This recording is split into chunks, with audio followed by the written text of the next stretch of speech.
Bonjour à tous, bienvenue. Merci de nous rejoindre aujourd'hui. Je suis ravie de vous accueillir. Je serai l'animatrice de cette table ronde qui vous est proposée par la CCI Paris-Île-de-France et Orange Île-de-France. Pour me présenter rapidement, je m'appelle Inès Khoury. Je travaille au sein de la CCI Paris-Île-de-France et je suis en charge d'accompagner les TPE-PME vers la digitalisation de leur activité grâce à des actions de conseil et de formation. Le sujet du jour, comme vous le savez, c'est celui de l'activation des bons leviers digitaux pour continuer à séduire. Et afin d'y voir plus clair, j'ai le plaisir de recevoir deux experts, Frédéric Havard, directeur des projets innovants chez Orange, et Marie-Angélique Thiebaud, responsable de la transition numérique à la CCI de Paris. Ensemble, on va donc dans un premier temps essayer d'identifier et de comprendre les nouveaux enjeux liés à la crise sanitaire que nous traversons. Et on parlera également des leviers digitaux qui sont à votre disposition, que ce soit les sites, les réseaux sociaux, les bases de données clients, etc. N'hésitez surtout pas à nous poser vos questions dans le chat qui est juste à droite. Notre modératrice Lucie Gestin de la CCI du Val-de-Marne nous les fera remonter au fur et à mesure et on prendra bien évidemment le temps d'y répondre à la fin de cette table ronde. Donc voilà, on va commencer tout de suite peut-être avec Marie-Angélique, si tu veux bien. Est-ce que tu pourrais revenir pour nous sur le contexte actuel? Est-ce que ce dernier a par exemple engendré de nouvelles attentes? Et surtout, quelles sont les nouvelles offres disponibles pour y répondre? Oui, merci beaucoup Inès pour cette introduction. Effectivement, nous sortons aujourd'hui d'une crise qui est unique et sans précédent. Nos modes de consommation et nos usages numériques ont bien changé durant ces 3 derniers mois. Sur cette slide, on voit en gros un 84% sur conditions. En fait, ce chiffre, c'est une enquête réalisée par Opinionway au mois de mai, avant le déconfinement, on va dire, avant la réouverture des restaurants. Et ces 84%, ce sont des Français qui comptaient fréquenter de nouveau les hôtels, cafés, restaurants dès leur réouverture. Sous condition, effectivement, nouvelles attentes des consommateurs et nouvelles offres attendues dans ces établissements, notamment des attentes autour de l'offre, sur tout ce qui est notion du coup, de proximité. On s'est rapproché de nos lieux de vie, les lieux de consommation sont maintenant à proximité de chez nous. Notre limite des 1 km nous a bien impacté. Donc du coup, voilà, notion de proximité géographique, mais également de tout ce qui est utilisation de produits locaux, de faits maison. Donc là, je parle plutôt pour la restauration, l'offre de restauration, des attentes autour des services clients par le biais et mesures de protection qui vont être mises en place dans les établissements, notamment l'agencement, le gel, les masques à disposition, savoir s'il y aura des groupes, d'accueil de groupes dans l'ensemble des établissements réouverts, en tout cas par la suite, et des attentes autour de l'expérience client en termes d'information, de règles d'hygiène, de traçabilité des produits, de paiement, peut-être de paiement sans contact. Voilà, les gens sont en forte attente de toutes ces nouvelles règles, en tout cas dans les établissements. Ceci devrait amener le secteur des CHR à repenser leur méthode de vente, forcément, notamment via la vente à emporter, la livraison, mais également pour les autres établissements, tout ce qui est acquisition ou mise à jour de logiciels de gestion, système de réservation, paiement, etc. Donc voilà, on voit vraiment que CHR, toute cette branche-là va devoir passer par une révision de leur business model, une adaptation de leurs opérations et un déploiement des outils marketing et de communication. Très bien. Je peux te laisser continuer éventuellement Oui. sur les nouveaux comportements développés. Effectivement, en fait, sur les nouveaux comportements qui ont été développés pendant ce confinement, nous avons pris de nouvelles habitudes chez nous. Le numérique en particulier, pour se rapprocher de notre famille dans un premier temps, mais également pour consommer différemment.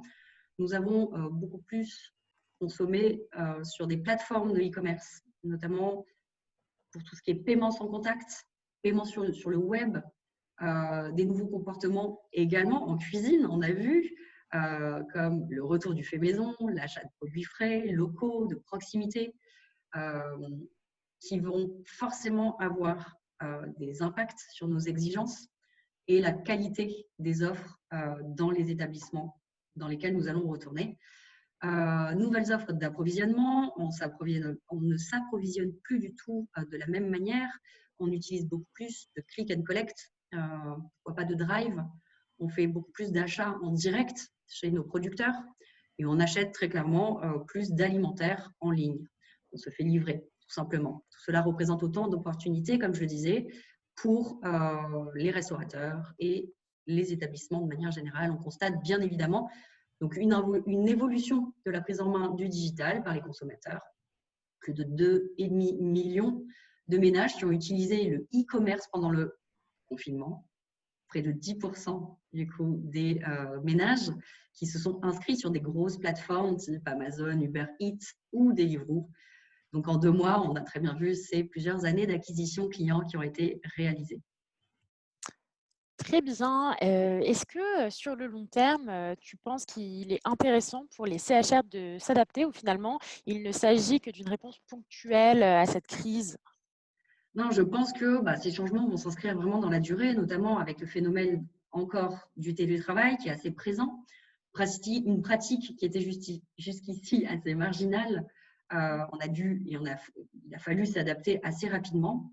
Je pense que ce télétravail va s'installer peut-être plus durablement que ce que nous avions pensé.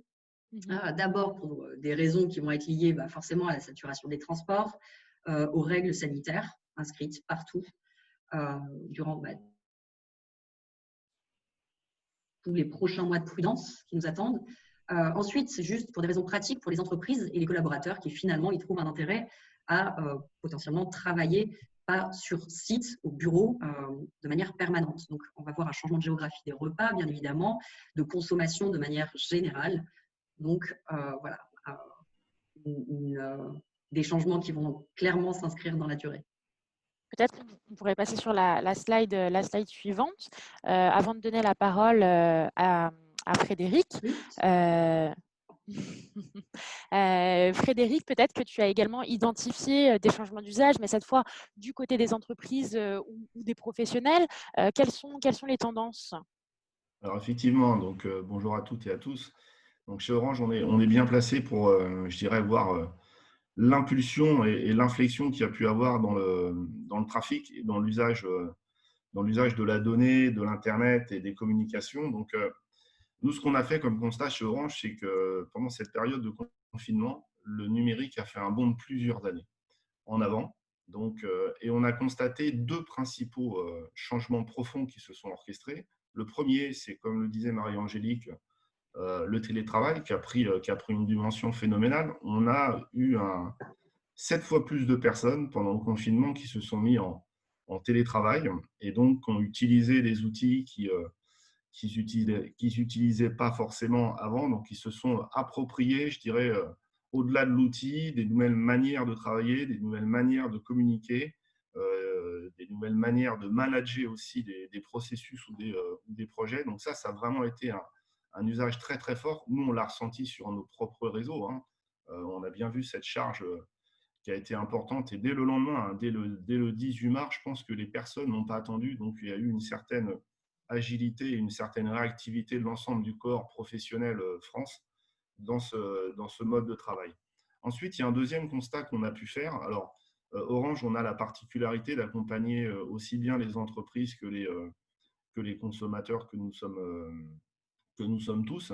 Et en termes d'accompagnement des entreprises, quelle que soit leur taille, on a vu aussi prendre corps énormément de démarches autour du e-commerce et autour du service marchand via le digital. Donc, toutes les entreprises, pour maintenir un lien, pour maintenir une continuité dans leur proposition de valeur avec leurs clients finaux, ont eu recours à des solutions marchands, entre guillemets, ou de e-commerce. Donc, ça a été vrai pour des gens qui n'avaient pas du tout, je dirais, de service transactionnel en cours sur leur site, sur leur site internet.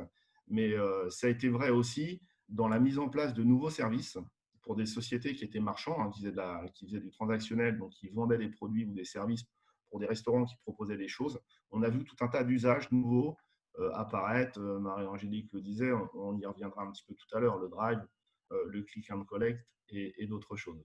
Alors, toujours avec cette vision assez large, mais quand même assez précise. On a vu aussi que les réseaux sociaux ont pris beaucoup de place pour justement maintenir ce lien. Donc, les réseaux sociaux, les messageries instantanées, on a vu une accélération la première semaine du confinement du trafic voix sur nos téléphones mobiles, mais aussi du trafic au travers des messageries instantanées comme WhatsApp, où là, c'est la téléphonie IP qui passe, avec un usage multiplié par 5 par rapport à la semaine d'avant. Donc, les réseaux sociaux, les messageries instantanées, ont permis de maintenir une vitrine un peu virtuelle et immédiate en début de période. Ce qu'on a vu aussi, et ça je pense que c'est un élément clé, et on y reviendra tout à l'heure, c'est énormément de création de sites internet parce qu'aujourd'hui, les outils des vitrines sur les réseaux sociaux permettent déjà d'envoyer certains éléments et certaines valeurs de votre entreprise, mais on a vu aussi beaucoup de création de sites internet pour des hôtels, pour des restaurants, pour des gîtes, des gens qui étaient peu présents avant cette période qu'on a vécue sur le digital, se sont sentis pratiquement dans l'obligation d'avoir cette vitrine technologique et digitale pour maintenir ce lien avec les gens qui étaient un petit peu coupés du monde pendant la période qu'on a tous connue. Voilà un peu le constat chez Orange qu'on a fait sur ces 8 semaines de Covid. Très bien. Écoutez, merci Frédéric, merci Marie-Angélique. Effectivement, on voit bien qu'il y a un réel changement à la fois des attentes, mais également des enjeux que représente dorénavant le digital pour vous, professionnels du secteur CHR. C'est un virage en matière de numérique, mais comment peut-on faire pour ne pas le subir? Vous vous posez sûrement des questions sur la manière de vous lancer, d'investir par exemple dans la livraison, d'adapter votre offre ou encore de proposer une expérience de qualité à vos clients. Ils sont effectivement de toute façon au centre de votre démarche. Il faut maintenant comprendre comment aller les chercher, les convaincre, mais surtout les sécuriser face à cette crise sanitaire sans précédent afin de les faire revenir en conservant votre ADN de commerce de proximité. Marie-Angélique, est-ce que tu pourrais peut-être nous présenter quelques outils qui sont à notre disposition? Alors oui, bien évidemment, merci Inès. Comme tu le disais, gros retour à la proximité. Comment arriver justement à replacer l'établissement au centre de son quartier et au centre de la consommation actuelle, tout simplement grâce au référencement local. Aujourd'hui, nous avons l'outil phare et gratuit du référencement local pour les professionnels. C'est Google My Business. L'idée de cet outil, c'est que vous puissiez renseigner une fiche que l'on trouve lorsque l'on va faire une recherche classique sur Google, donc retrouver les fiches établissements. Donc, vous allez pouvoir y renseigner, renseigner cette fiche, vérifier et modifier vos informations une fois que vous aurez revendiqué cette fiche. Vous aurez donc accès à un petit back-office qui vous permettra, comme un site internet, de venir y ajouter de nombreux contenus, notamment pour aider vos clients à vous trouver grâce à votre géolocalisation, mais également à les renseigner au mieux sur votre activité, vos nouveautés, vos adaptations, etc. Donc, toutes les entreprises peuvent avoir accès à une page Google My Business à condition qu'elles disposent du coup d'une adresse physique. Une fois que votre fiche est revendiquée, vous allez pouvoir gérer vos informations, heure d'ouverture, adresse, service, site web. Donc, c'est à la fois important pour Google, mais c'est aussi important pour les internautes qui vont avoir donc une bonne appréciation de l'ensemble des entreprises qui mettent à jour leurs infos. Lorsqu'on se rend chez un commerçant, chez un restaurateur, chez un hôtelier et qu'on voit la porte close, en tout cas là, ça n'a pas été une partie de plaisir pour vous, mais de manière générale, le respect des horaires ou des informations qui sont annoncées sur une fiche professionnelle doivent être vraiment très rigoureuses parce que ça peut nécessiter de vous laisser de mauvaises notes. Donc, on en vient à la e-réputation. Cet outil va également vous permettre de gérer tout ce qui est e-réputation, d'interagir avec vos clients, de lire et de répondre aux avis qui ont été laissés en ligne, de partager des photos, de partager, pourquoi pas, vos menus, vos nouveautés, vos événements, voilà, une multitude d'informations. Depuis peu, cet outil a su s'adapter du coup à cette crise en mettant en place de nouveaux attributs pour vous, pour les professionnels, afin d'indiquer notamment les nouveaux services type Click and Collect, savoir si vous allez faire du retrait en magasin, du retrait en extérieur, de la livraison. J'attire simplement votre attention sur le fait que Google ne vous fournit pas des services de Click and Collect ou de livraison. C'est à vous de choisir vos propres plateformes et grâce à cet outil, vous pourrez en faire la promotion. Dernière toute petite fonctionnalité, et non des moindres, la fonctionnalité fermer temporairement, car beaucoup encore d'entre vous, de professionnels, n'ont pas revendiqué leur page et donc resté en ouvert sur les horaires indiqués. Donc là, aujourd'hui, cette fonctionnalité existe, fermée temporairement. Vous pourrez, une fois votre page revendiquée, venir du coup modifier lors de votre réouverture.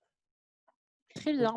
Merci pour la présentation de cet outil qui nous permet une très grande indépendance. Est-ce qu'il y aurait d'autres options pour les CHR? Complètement. Je viens de tourner ma slide pour vous parler un petit peu d'annuaires en ligne, de sites d'avis et GPS que l'on oublie un peu souvent. Mais tous ces outils-là, justement, vont vous permettre de bien vous référencer localement. N'oubliez pas que tous les annuaires, même si vous y êtes un petit peu de manière… voilà, on ne vous a pas demandé votre avis, c'est des sites d'annuaires en ligne générés automatiquement qui récupèrent des informations sur vos établissements qui sont trouvés un petit peu partout, sur vos sites web, sur Google, etc. Et donc, du coup, en fait, ces annuaires vont vous créer des pages que vous pouvez également revendiquer. Vous allez trouver toujours revendiquer mon établissement et donc de manière généralement gratuite, vous allez pouvoir y ajouter du contenu et optimiser vos contenus via de la mise à jour de photos, de coordonnées ou même de simples descriptifs de votre établissement. Je vous parlais des sites d'avis, ne les négligez pas. Ces sites d'avis vont pouvoir vous donner une grosse visibilité, une bonne notoriété. Que ce soit de bons ou de mauvais commentaires, n'oubliez pas d'y répondre toujours. Enfin, j'arrive simplement sur une petite parenthèse GPS. Si votre établissement n'est pas bien positionné, voilà, cela risque de vous poser préjudice, notamment lorsque nous sommes tous sur nos mobiles pour pouvoir arriver chez vous.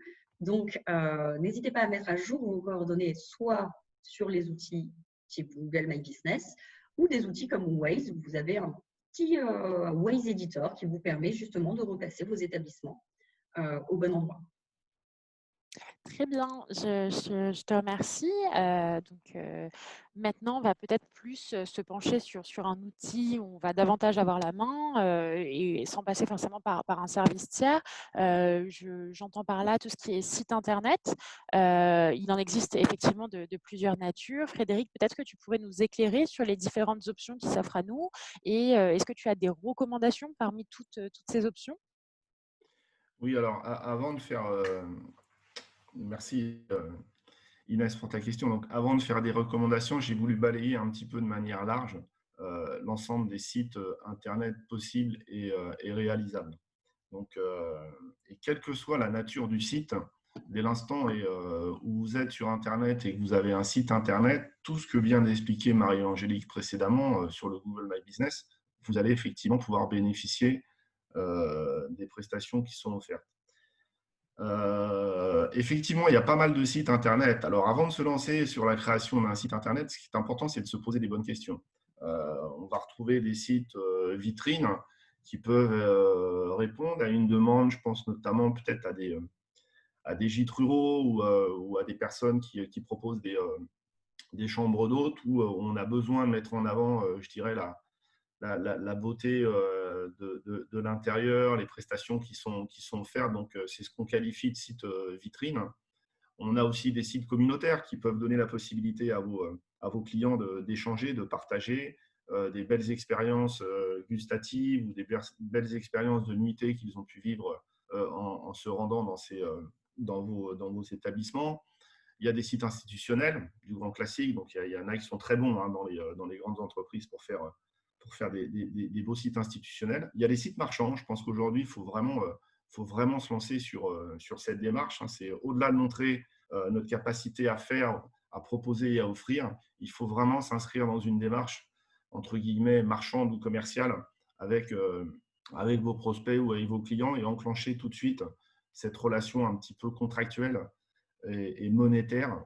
Les sites le permettent. Il y a tout un tas d'outils qui permettent de concrétiser je dirais des nuitées ou pourquoi pas de prendre des commandes de repas. Donc moi, je vous encourage quand même à aller sur ces sites marchands, puis on va retrouver des sites de type catalogue. Il y a un élément qui est important aujourd'hui, si vous vous lancez, quelle que soit la nature du site que vous construisez. Il y a un élément qui est important, c'est ce qu'on appelle, c'est pas très beau, le responsive site. Donc, si vous vous lancez dans le développement d'un site Internet, c'est vraiment important qu'il soit compatible aussi bien sur un PC portable que sur un mobile, que sur une tablette. C'est ce qu'on appelle les sites responsives. Donc, pour toute création de site, pensez bien qu'aujourd'hui, le PC est un outil pour aller sur Internet. Ce n'est pas le plus utilisé. L'outil, le device le plus utilisé pour consulter des choses sur Internet, ça reste un mobile. Donc, il faut vraiment se lancer dans du développement avec des sites responsives. Voilà, là, je voulais balayer un petit peu le panorama des sites potentiels. Ensuite, je pense que vous n'êtes pas des spécialistes de l'Internet, vous êtes spécialiste de la bouche, de la nuitée, de l'accueil client, c'est votre métier. Aujourd'hui, il y a tout un tas d'offres de services qui sont là pour vous accompagner. La construction et la mise en place d'un site, c'est déjà vos réflexions avant, il faut que ça colle bien à votre stratégie. Mais après, il faut des moyens, il faut des ressources, il faut des compétences et il faut de l'argent. Je dirais que l'ensemble de ces éléments sont couverts par différentes entreprises. Nous, on a pris une option chez Orange qui est d'accompagner la création des sites.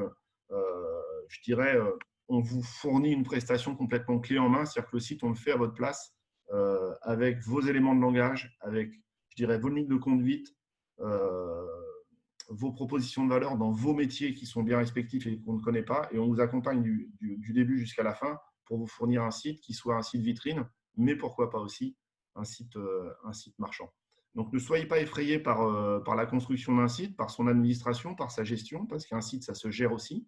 Il faut qu'il vive. Donc, ça, c'est un accompagnement qu'on fait aussi dans la durée. Voilà. Mais prenez le temps vraiment de vous poser les bonnes questions sur quel type de site je souhaite mettre en place pour être visible sur Google My Business, pour être visible sur le web et maintenir un lien digital et numérique avec vos prospects et clients. Très bien, merci pour ce point global qui nous permet finalement d'y voir plus clair. Marie-Angélique, une fois qu'on a mis toutes ces actions-là en place, comment est-ce que l'on peut communiquer autour? Comment est-ce que l'on peut diffuser ce nouveau travail que l'on vient d'effectuer?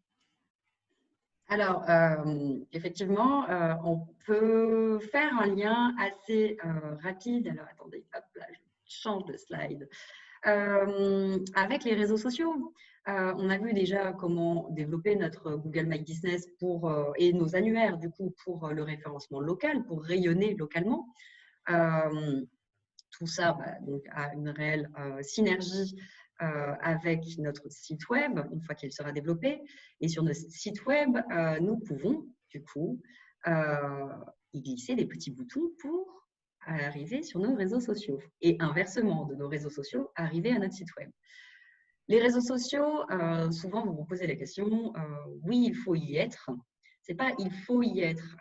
Il faut que vous fassiez les bons choix. Comme le disait Frédéric, en fait, à chaque fois que vous allez investir une plateforme de communication numérique, soit un site internet ou des réseaux sociaux, il faut vous poser la question, effectivement, du temps que vous avez à y consacrer, de l'argent que vous avez, donc votre budget que vous allez y consacrer, et de vos compétences. Les réseaux sociaux, en plus de ça, il va falloir réfléchir à pourquoi utiliser un réseau social plus qu'un autre. Donc, oui, il va être essentiel que vous développiez votre présence sur les réseaux sociaux, mais définissez vos objectifs préalablement. Posez-vous les bonnes questions. Où est-ce que votre cible est? Est-ce qu'elle est sur Facebook, Instagram ou autre? Pensez aussi à votre ligne éditoriale, définissez, comme Frédéric en a parlé aussi, le ton que vous allez utiliser pour échanger avec vos clients. ça ne sera pas le même sur, par exemple, Facebook ou sur Instagram. Pensez également à établir un planning éditorial pour vous faire gagner du temps, pour organiser vos publications. Et surtout, le budget. Et sans budget, vous n'aurez pas de visibilité sur les réseaux sociaux. Donc, comme je le disais, il est essentiel que vous développiez votre présence sur les réseaux sociaux. Là, on voit un petit graphique qui est assez parlant. C'est la croissance des usages des Français lors du confinement, lors de ces 2 derniers mois. Il y a eu une forte augmentation du nombre d'utilisateurs Facebook, Instagram, on le voit.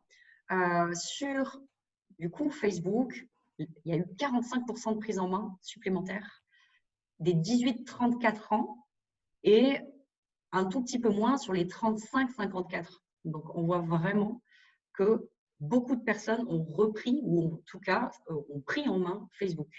Instagram, c'est notamment 30% des 35-54 ans qui ont explosé sur ce réseau social. Donc, vous avez vraiment un intérêt à vous inscrire sur ces plateformes.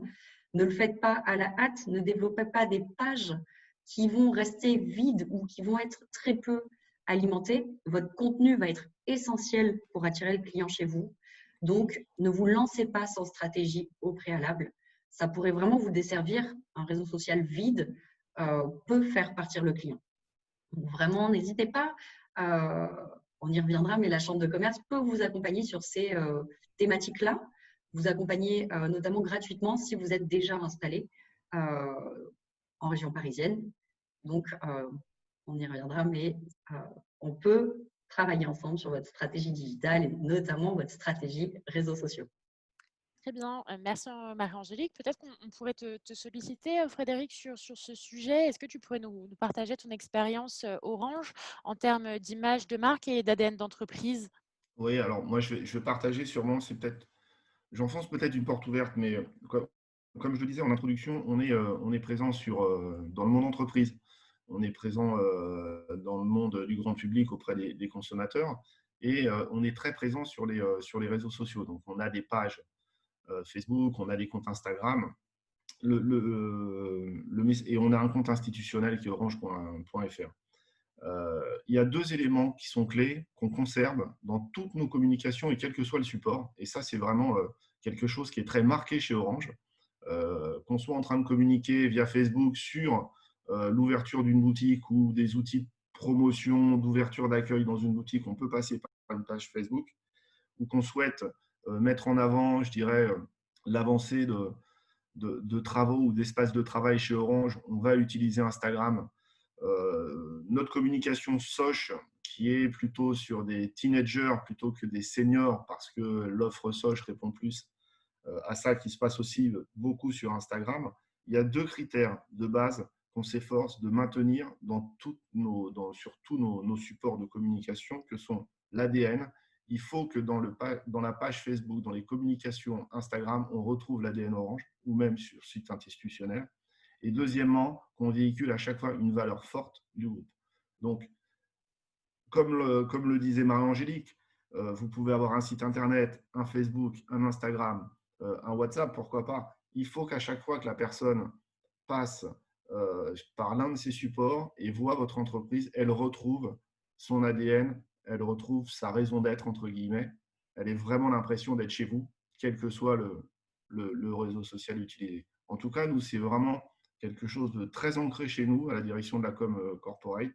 Et je vous assure, je ne le vis pas tous les jours, mais les gens sont très précautionneux par rapport aux communications qu'on fait sur ces réseaux. Et on s'efforce à chaque fois de bien nous assurer que l'ADN, les valeurs, sont bien présentes dans les communications qu'on communique. Très bien, merci pour ce retour. Pour revenir sur l'utilisation des réseaux sociaux, donc Marie-Angélique, est-ce que tu aurais des guides à nous partager?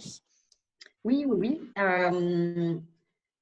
Alors, je vais vous montrer simplement les bonnes pratiques offertes par Facebook, notamment. Vous pouvez les retrouver une fois que vous avez du coup un compte sur Facebook. C'est très facile. Ils ont su s'adapter, en tout cas la maison Facebook a su s'adapter aux attentes des professionnels durant cette période de crise en étoffant très, très largement leur centre de ressources. Donc, vous vous connectez directement sur votre Facebook for Business et vous pouvez retrouver l'ensemble des guides qui sont très complets et qui vont vous assister dans la gestion de vos pages. Donc, qu'elles soient page Facebook ou page Instagram. Vous avez notamment des guides spéciaux pour les restaurateurs et les cafés. Donc, n'hésitez pas à les consulter. Ils vont vous donner des bonnes pratiques. Ils vont vous donner également tout ce qui est illustration, mise en avant de produits. Ils insistent énormément sur le contenu. Donc, c'est vraiment ça essentiel. Votre contenu, il va falloir qu'il soit le plus juste possible et qu'il réponde à des attentes et aux attentes de vos clients. Sans ça, vous n'aurez pas d'interaction, vous n'aurez pas d'engagement sur ces réseaux sociaux et vous serez très, très peu visible. Donc, déjà, dans un premier temps, vous pouvez consulter ces guides qui sont vraiment très, très pratiques. Dans un deuxième temps, il y a des solutions de soutien des PME. Donc ça, également offert par Facebook. Vous pouvez toujours le consulter sur votre Facebook for Business. Donc, ils ont mis en place des guides qui sont assez bien faits pour vous faire aider, vous faire subventionner, notamment pour les petites entreprises, TPE, PME, sous forme donc soit d'espèces, soit de subventions en espèces, soit de subventions crédit publicitaire. Donc, comment ça fonctionne? Vous vous rendez sur leur page, vous regardez les conditions, donc quelques conditions au passage. Il faut que vous ayez un établissement entre 2 et 50 employés, que vous exerciez depuis plus d'un an, que vous soyez impacté par le Covid. Tout ça, à vous de le vérifier. En tout cas, gagner des crédits publicitaires chez Facebook, ça pourra vous permettre d'être beaucoup plus visible sur ces plateformes. Très bien, merci. Une fois donc tout ce travail effectué sur ces plateformes, la question c'est de savoir comment exploiter les résultats obtenus. Frédéric, comment est-il possible de fédérer et de gérer la donnée? Alors, effectivement, on a parlé de plein d'outils là on en a parlé plutôt dans l'idée qu'ils étaient un très très bon moyen pour s'afficher, pour garder du lien avec les personnes qui fréquentent nos établissements. Au-delà de cela, je dirais que ces outils-là aussi servent à capter de la donnée et à capter de l'information. Donc, que ce soit votre site web, que ce soit votre page Facebook, que ce soit un compte Instagram, à chaque passage d'une personne, une trace est laissée. Donc, et toutes ces données, elles ont aujourd'hui énormément de valeur pour construire, entre guillemets, une stratégie digitale tournée soit vers des prospects, soit vers des clients par rapport à des comportements, je dirais, de consommateurs vis-à-vis de vous. Il y a peut-être des gens qui vont venir sur vos sites plutôt tel jour plutôt qu'un autre. Donc, toutes ces données, je dirais, elles sont essentielles, elles sont brutes pour le moment. Et une des premières missions que vous avez à faire, c'est ce qu'on appelle faire entre guillemets, du data sourcing, c'est être capable de récupérer ces données-là et de les stocker dans un endroit. Votre site web peut servir aussi à ça, de collecter l'ensemble des données qui sont laissées, de toutes les traces qui sont laissées des personnes qui fréquentent vos sites ou vos réseaux sociaux. À partir de là, une fois que vous avez ces données un petit peu brutes, il faut donner, je dirais, une couche qui est la vôtre, une couche un petit peu d'intelligence par rapport à votre métier. C'est ce qu'on appelle le data. Alors, je suis désolé, j'utilise des termes qui ne sont pas très beaux à entendre, mais c'est ce qu'on appelle le data management. C'est comment moi, spécialiste de mon domaine, connaissant mes clients, connaissant les menus que j'offre, les leads que je propose, le type d'hébergement que je propose, comment je peux faire du data management autour de ces données.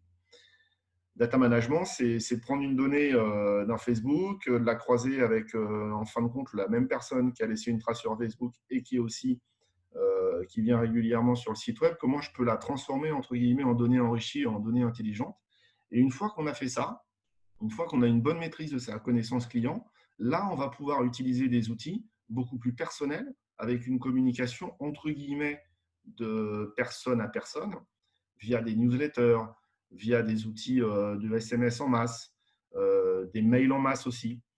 L'essentiel, une fois que vous aurez capté, je dirais, des données qu'on appelle élaborées ou enrichies, vous pourrez commencer à avoir une démarche très proactive et pas uniquement sous forme de vitrine vis-à-vis des gens qui vous fréquentent. Et la personne qui lira votre mail, votre newsletter, l'envoi que vous aurez fait, aura vraiment l'impression et le sentiment, et ça c'est essentiel, que vous la connaissez. Quelqu'un qui va venir tous les vendredis parce que si vous êtes un restaurant, vous avez une spécialité le vendredi et que vous voyez souvent la même personne qui est présente, qui laisse un commentaire sur la qualité de votre nourriture, cette personne-là, elle livre une donnée élaborée. Si demain, Pardon, vas-y, excuse-moi Inès.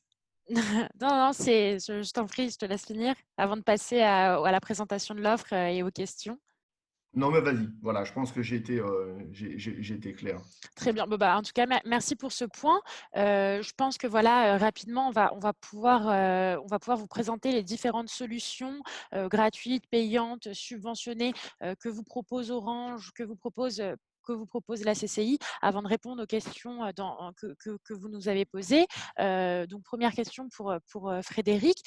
Comment se faire accompagner si l'on souhaite mettre en œuvre toutes ces bonnes pratiques sans forcément avoir de connaissances techniques? Alors, on a une offre qui s'appelle… Alors, en plus, il y a une question qui est passée tout à l'heure, les gens voulaient savoir quel était à peu près le prix moyen.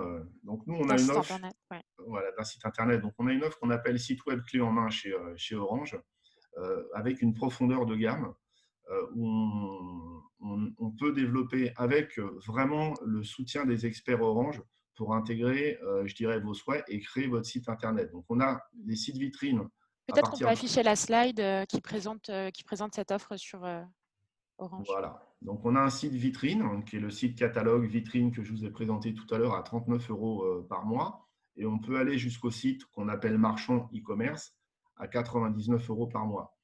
Vous avez simplement à fournir, je dirais, le contenu. C'est nous qui nous occupons de l'administration, du maintien, de la gestion de ce site. Il y a un élément que je n'ai pas mis en avant tout à l'heure, mais et qui est essentiel pour vous parce que c'est un élément qui est législatif qui peut paraître compliqué.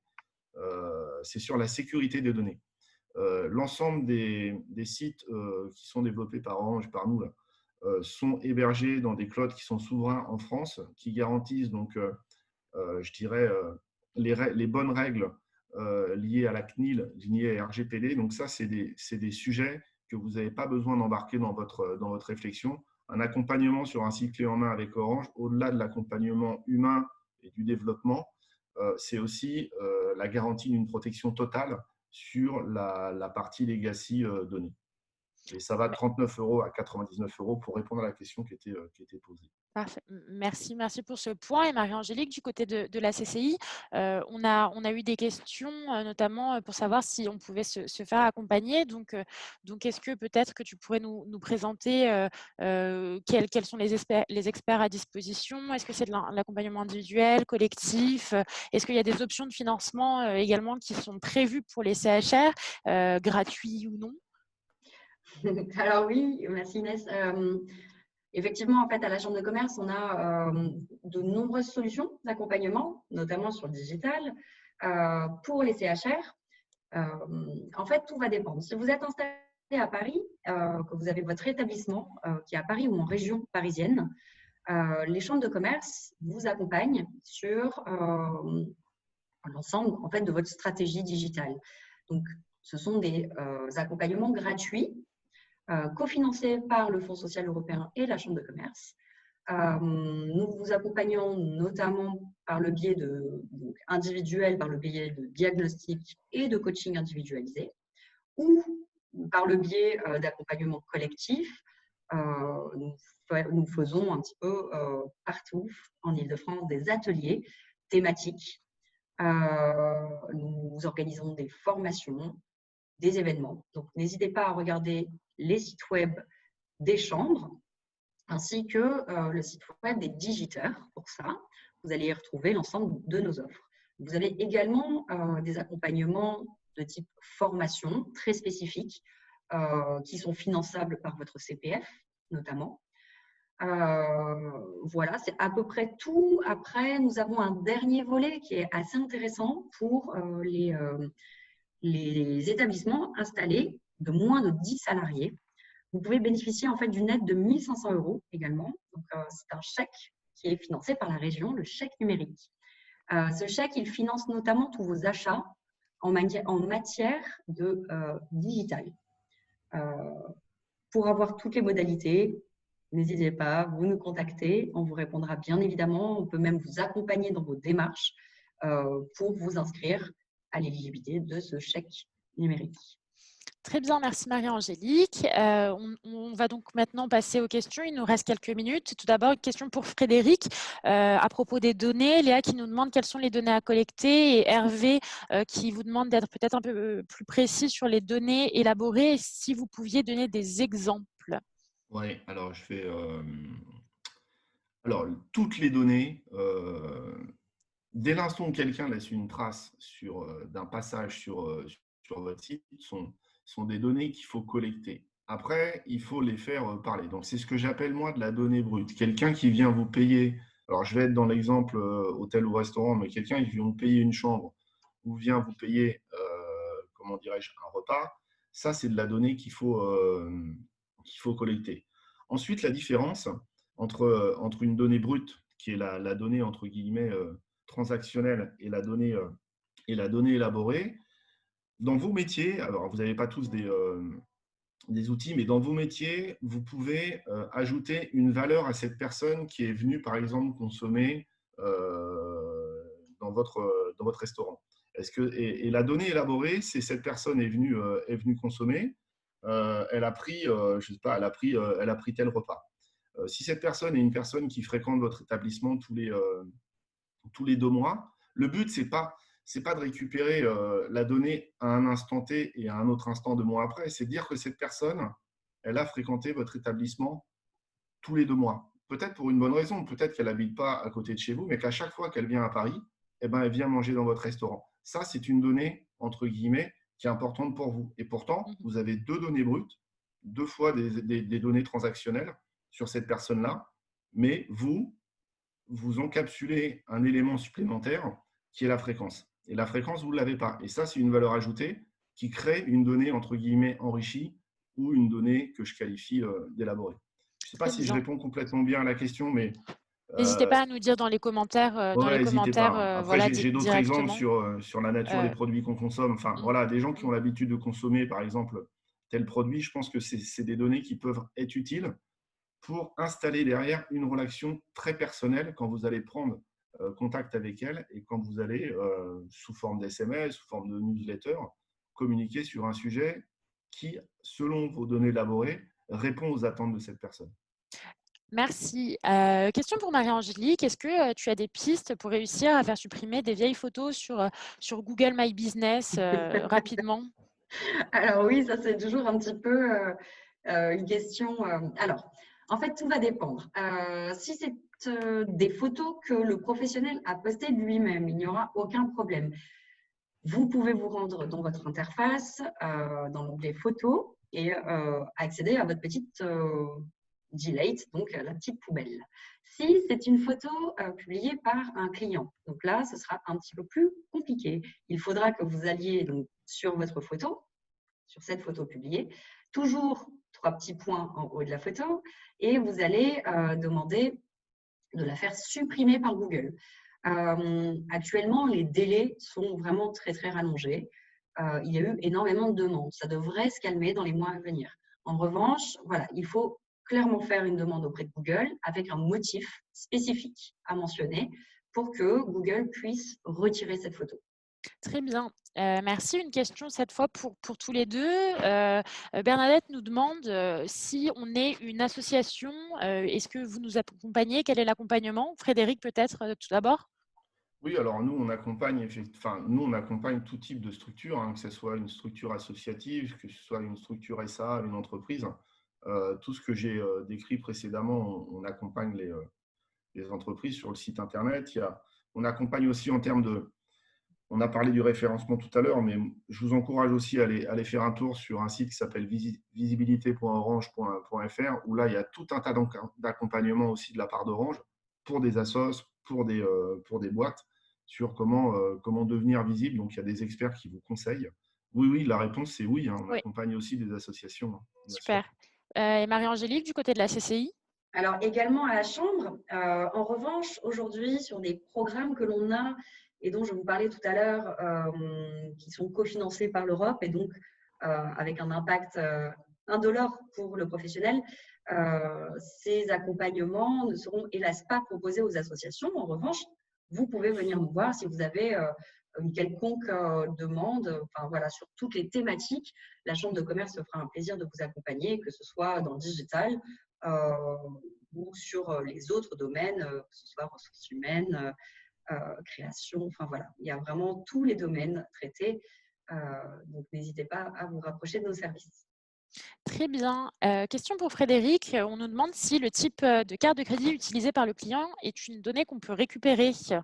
Alors, ça, on vient de rentrer dans le côté obscur de la chose. Donc, tout ce qui va être donné comme celle-ci, non, vous pouvez pas la récupérer. Enfin, vous pouvez la récupérer, vous ne pouvez pas stocker cette information parce qu'elle Oui. appartient à la personne.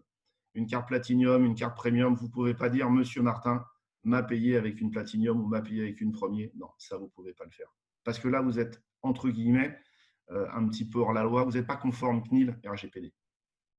Très bien. Question pour Marie-Angélique. On nous demande à quel moment du parcours client peut-on utiliser WhatsApp, l'utilité de WhatsApp? Alors ça, c'est très très bien. Du moment où vous avez collecté de la donnée, on en revient toujours à la collecte, collecte de la donnée.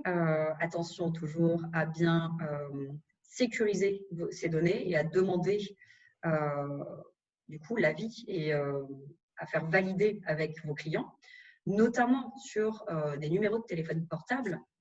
Et à ce moment-là, vous pouvez du coup mettre en place une communication par WhatsApp. Cette communication, elle peut être du coup descendante. Vous pouvez présenter des catalogues, des nouveaux services. Vous pouvez présenter voilà, peut-être vos plats du jour, etc., etc. Vous pouvez également voilà, simplement communiquer par messagerie classique. Vous pouvez vous servir de WhatsApp comme d'un assistant clientèle. Donc ça, c'est quand même un tout petit peu plus costaud à mettre en place, mais il faut du coup de l'humain derrière donc, pour répondre. Mais voilà, vous pouvez le mettre sur plusieurs parties de votre parcours, voilà, qu'il soit sur de l'informatif ou sur du SAV, tout simplement. Très bien. On nous a posé une dernière question. Du coup, il me semble qu'après celle-ci, ce sera fini. Pour Marie-Angélique, donc, comment mettre un itinéraire de prédilection sur Waze? Le parcours client, on nous dit, est aussi très important. C'est la première impression. Comment? Alors, j'ai pas compris la question. Désolée. Anne-Sophie nous demande comment mettre un itinéraire de prédilection sur Waze. C'est une très très bonne question. Alors Waze, moi je l'utilise à titre personnel. Je peux orienter les professionnels sur le Waze Editor pour qu'ils puissent mettre en place leur petite fichette et leur géolocalisation. Mais un itinéraire de prédilection, vous C'était avez peut-être dans le il y a l'enregistrement directement en fait des adresses préférées dans les favoris. C'est peut-être pour qu'un professionnel puisse apparaître sur un itinéraire? Alors oui, c'est via votre Waze Editor du coup. D'accord. Voilà, c'est une petite fonctionnalité qui est donnée aux professionnels. Donc ça, vous pouvez taper Waze Editor et normalement, vous devriez trouver assez facilement. Très bien. Je pense qu'il n'y a pas d'autres questions. Je vais donc vous remercier. Je vais donc tous vous remercier pour votre participation. Vous pouvez continuer à aller visiter le salon en cliquant sur le plan. Tous les experts et exposants sont bien sûr disponibles pour répondre à vos questions et vous conseiller. Si vous souhaitez en savoir plus au sujet des offres Orange, n'hésitez pas à contacter Barbara Lebas. Et pour tout ce qui est offre CCI, vous avez également l'adresse email de Marie-Angélique Thiebaud. Merci beaucoup, Inès. De J'en rien. profite pour prendre la parole 2 minutes avec les exposants, les visiteurs qui sont en ligne parce qu'ils ne savent pas du tout. Vous avez été plus de 180 suivre cette conférence. Ils sont seuls, ils ne voient pas ce qu'il y a derrière. Sachez que sur le site, vous avez été plus de 5000 maintenant à vous être connectés. Et donc, c'est important parce que c'est un site, c'est un salon virtuel et les gens, ils sont seuls devant leur ordinateur. Mais vous êtes plusieurs à avoir suivi cette conférence et vous êtes plusieurs à aller voir les exposants. Allez jouer à la roulette. C'est vraiment un jeu très sympathique et vous allez trouver au fond du site. Ça vous permet de faire des rencontres comme ça par hasard, mais c'est toujours très sympathique. Voilà. Pour jouer à la roulette, il faut juste, je vois la question, il faut juste retourner sur le site FHT Live et tout en bas du site, il y a une roulette qui tourne. Vous cliquez et vous faites des rencontres au hasard. C'est assez addictif, mais sympathique. C'est toujours une rencontre plus. Sinon, nos exposants et les experts sont là à votre disposition pour répondre à toutes les questions. Merci à vous pour cette conférence super intéressante. Orange et la CCI, vous avez vraiment apporté beaucoup à cet événement et je vous dis à très bientôt. Au revoir. Merci beaucoup et merci pour cette organisation. Merci Frédéric, merci Inès et merci Lucie dans l'ombre. Merci Lucie, oui, pour tes questions. À bientôt. À bientôt.